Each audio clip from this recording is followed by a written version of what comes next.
জুড়ন তুই বলে ফেল, দ্বিতীয় বিশ্বযুদ্ধ কবে হয়েছিল? স্যার, প্রথম যুদ্ধের পরে এবং তৃতীয় বিশ্বযুদ্ধের আগে। ফজা, জি স্যার। তোরও কি তাই মনে হয়? হ্যাঁ, তাই মনে হয়। মানে বাস্তব জিনিস তো মনে হবে নাকি? না মনে হবার কি আছে? ঠিকই তো বলল। ঠিকই বলে। হ্যাঁ ঠিক, প্রথম বিশ্বযুদ্ধের পরেই তো দ্বিতীয় বিশ্বযুদ্ধ হয়েছিল। হ্যাঁ, আচ্ছা। এবার ভুল আছে নাকি? ঠিক বলল। আচ্ছা চুপ কর, এটাও পারলি নে।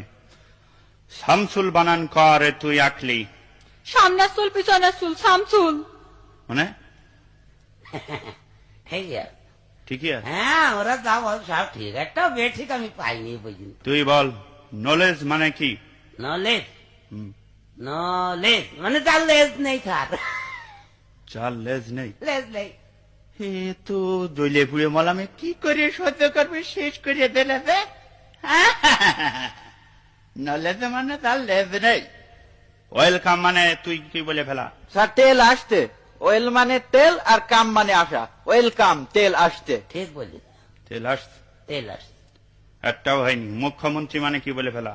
মুখ্যমন্ত্রী, হ্যাঁ, মুখ্যমন্ত্রী মানে যে মন্ত্রী কিছু জানে না, অশিক্ষিত, সেই হচ্ছে মুখ্যমন্ত্রী। মানে মানে আবার কি? আপনি তো সেদিন বললেন যে তোরা পড়াশোনা করিস নি, তোর তো মুখ্যই থাকবে। তাই মুখ্য মানে যদি পড়াশোনা না জানা হয়, অশিক্ষিত হয়, তাহলে মুখ্যমন্ত্রী মানে